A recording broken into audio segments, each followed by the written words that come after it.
El Parkinson. José Manuel García Verdugo, ¿qué tal? Muy buenas noches. Buenas noches. Una ponencia la suya que ha tratado precisamente el tema en el que usted es especialista, ¿no? La neurogénesis adulta. Sí. Lo que vamos a tratar es que en los últimos años se ha producido un cambio brutal de cómo nosotros entendíamos que podía funcionar el cerebro. Y esto, como bien usted ha dicho, ha sido por el descubrimiento de que hay células madre, que esas células madres producen nuevas neuronas y que uno de los centros más interesantes está relacionado con memoria y aprendizaje. Por lo tanto, esa neurogénesis, su potencial viene a ser como una especie de microchip, esas nuevas neurogénesis, mientras que la corteza cerebral, lo que todos sabíamos, la corteza cerebral ahí actuaría como una especie de disco duro que almacenaría la información que el microchip, estas nuevas neuronas, van almacenando. Como verá, esto es un concepto nuevo que cambia lo que teníamos hace unos años. Sin duda alguna, ¿esa neurogénesis ha cambiado a lo largo de la historia del ser humano? Lo que está cambiando es lo que ahora sabíamos, lo que ahora sabemos de lo que se sabía hace unos años. Por ejemplo, hace unos 30, 40 años, 100 años se decía, después del nacimiento no hay nuevas neuronas. Uh-huh. Y eso era pues uno de los grandes pilares de la neurociencia que ningún científico se atrevería a poner en duda. Pero ahora, en las últimas décadas, digo los últimos años, este pilar de la neurociencia ha caído y el concepto ha cambiado completamente. Pero le voy a contar algo más nuevo porque va a salir publicado en Nature mañana, entonces le cuento un poco la primicia. Va a salir publicado estos días, uh-huh. En primicia, y es que hemos encontrado que hay una importante migración a nivel de niños, 1 año, 6 meses, en esas edades, hacia la corteza cerebral. Esto no lo tienen otros mamíferos, esto no lo tienen otros animales. Lo que indica que nuestro cerebro, en el curso de la evolución, en la especie humana, además de tener esa neurogénesis adulta, que esto sí que lo tienen los mamíferos, se encuentra una masiva incorporación de nuevas neuronas a la corteza cerebral. ¿Para qué?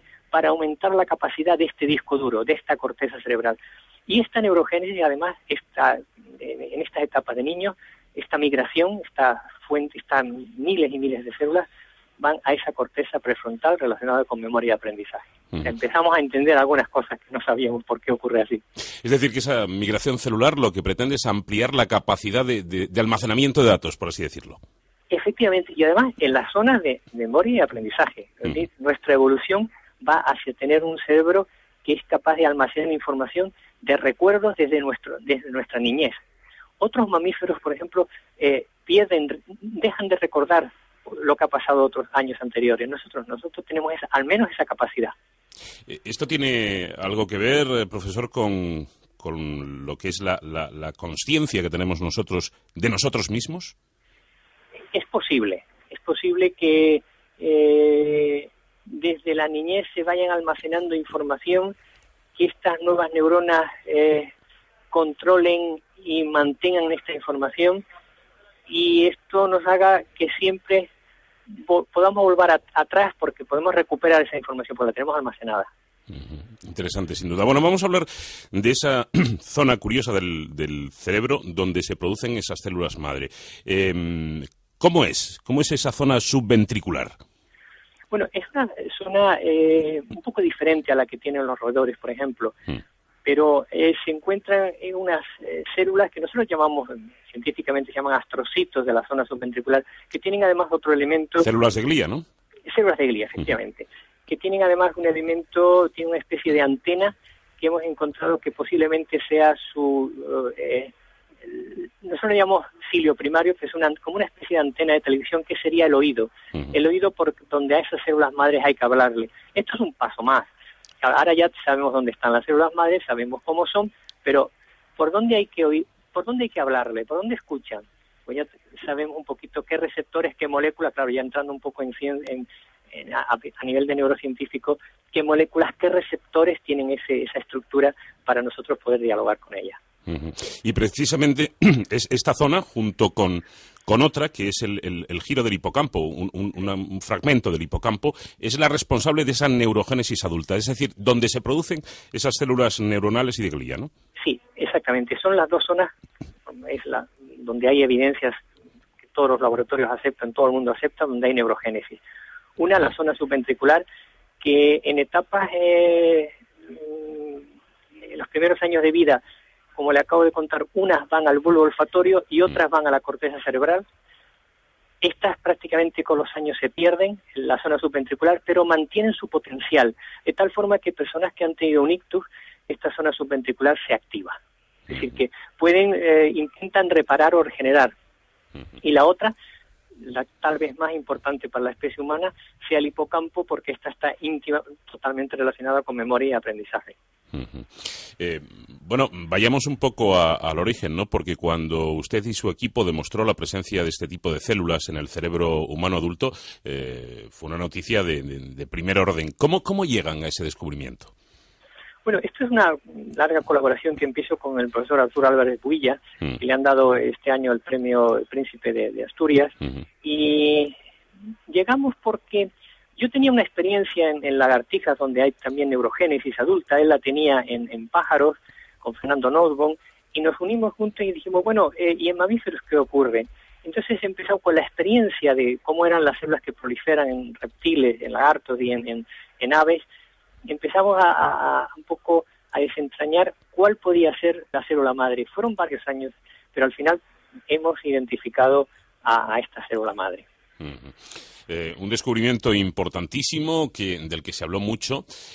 Nosotros tratamos también este asunto en el programa. Pero quizá convendría, a mi juicio, explicar un poco cómo es todo esto. Es decir, en células madre las hay de distintos tipos. ¿Las neurales cómo son concretamente? Sí, lo que pasa es que durante el desarrollo embrionario, se van formando todas las neuronas, quedan unas, digamos, residuales, pero que no se pierden en ningún momento porque el cerebro de los mamíferos, y especialmente el humano, ha pensado o ha diseñado que para poder aprender cosas nuevas necesitas nuevas neuronas. Y entonces ha permanecido, así como en el bulbo olfatorio en humano adulto la neurogénesis es muy pequeña, apenas se puede decir que haya una neurogénesis en nuestro bulbo olfatorio, los roedores tienen una neurogénesis brutal en el bulbo olfatorio, nuestro hipocampo, el hipocampo en general de todos los mamíferos, ese microchip ha permanecido. Y son células que vienen del estadio embrionario, pero que han quedado ahí como diciendo, yo no me voy a diferenciar en ninguna neurona, sino me voy a quedar como madre. Me voy a quedar, y es curioso, porque ahí existen una serie de moléculas que impiden que esas células embrionarias se diferencien. Y les dicen, tú tienes que seguir como célula embrionaria, aunque no es embrionaria, ya es un ser adulto, pero tienes que seguir como célula madre. ¿Son, digamos, unas células madre con una alta cualificación, no sé, con un alto grado de especialidad? No, todo lo contrario, son células totalmente indiferenciadas, que en platitos de cultivo uno puede hacer que se diferencien en diferentes tipos celulares. Nos falta un poquito de lenguaje, pero eso es una característica de esta célula. Y todo este trabajo puede ayudar, como decíamos, a resolver problemas médicos serios como determinados tumores o como incluso el Alzheimer o el Parkinson. Sí, lo que se ha visto es que estas células madres tienen la cara agradable de la neurogénesis, tienen una cara, la otra cara de la moneda es la cara de que tienen capacidad proliferativa de formar tumores. Y luego tienen como el borde del canto de esa moneda, que es que con la edad envejecen y se pierden. Son las dos caras y el canto de esa moneda. Llegan a Parkinson, Alzheimer, hay que tener cuidado porque algunas de estas patologías de enfermedades no son propias del cerebro, sino que el ambiente, tóxicos, sustancias tumorales, ambientales, pueden afectar a estas células, entonces provocar esto. No es que sea propio del cerebro. Claro, se trataría, en el caso de los tumores concretamente, de entender ese origen, ¿no? El posible origen de los tumores cerebrales. Pero esto podría, teniendo este conocimiento, ¿se podría avanzar en la solución de estos tumores? Sí, es una pregunta muy interesante porque ahora estamos viendo que eso que yo le contaba de ese cilio primario, de esa antena, también la tienen las células tumorales. Y se ha visto que si a estas células tumorales ese cilio primario se destruye, el tumor ya no ha perdido el oído por donde tiene que proliferar. Hay ensayos clínicos que van en esta tendencia. Efectivamente, si contra más sepamos de cómo estas células madres se activan, a la vez que podemos activarla en unos casos, en otros casos vamos a poder frenarla. Pero estamos ahí, en conocer más a estas células. Hace falta todavía un poquito más de investigación básica. Claro. Y en el caso del Alzheimer o del Parkinson, no sé, todos tenemos la idea de que las células madre son algo así como una solución reparadora, ¿no? Cuando algo se estropea, bueno, pues con una célula madre podemos repararlo. Posiblemente con el Parkinson se llegue a tener células en cultivo y que puedan ser trasplantadas algún día. Estamos todavía lejos. El Alzheimer es más complicado. El Alzheimer es posible que, como algunos autores han dicho, que puedan ser incluso una infección vírica o de partículas que no sabemos qué, que comienzan a destruir y que podría afectar incluso a las propias células madres y al irse perdiendo ya no hay posibilidad de recuperar, regenerar nada. Todavía del Alzheimer nos falta mucho por saber. Quizá en el Parkinson podemos ser un poco más optimistas. Y el Parkinson sí. Ahí yo sí estaría mucho más optimista. De hecho, ya hay algunos ensayos clínicos y yo creo que a mí no me gusta dar fechas porque a veces uno dice en 5 años y resulta que en 2 años hay un avance importantísimo o dice 10 y hasta 30 años después no se logra nada. Yo prefiero no dar fechas. Pero se están haciendo avances importantes. No, y es interesante esto que dice de no dar fechas porque yo recuerdo cuando se empezó a hablar de todo el asunto de las células madre, quizás se habló en exceso, desde mi modesta opinión, ¿no? Me refiero a que la sociedad quizá percibió un mensaje erróneo de esto ya es la solución. Sí, ha sido mi trayectoria, yo siempre hablaba de neurogénesis adulta, neurogénesis, y han sido otras personas los que han empezado a rebautizarla como células no generadoras de nuevas neuronas, sino como células madres.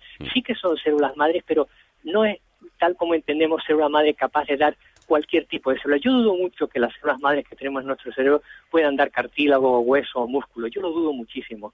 Solamente dan células de la estirpe neuronal, glía o neuronas, pero de la estirpe neuronal.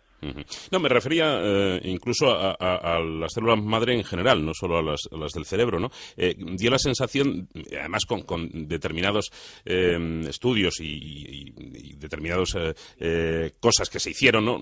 Que era la panacea, que todo se podía solucionar con las células madre. Nos hizo mucho daño porque no se debe de vender en ningún momento humo porque es peligroso. Evidentemente. Pero totalmente de acuerdo, sí. Bueno, evidentemente hay que ir con cautela, los pasos se van dando, son importantísimos, pero poner fechas es bastante arriesgado. Muchísimas gracias por habernos atendido. Un saludo. Este gran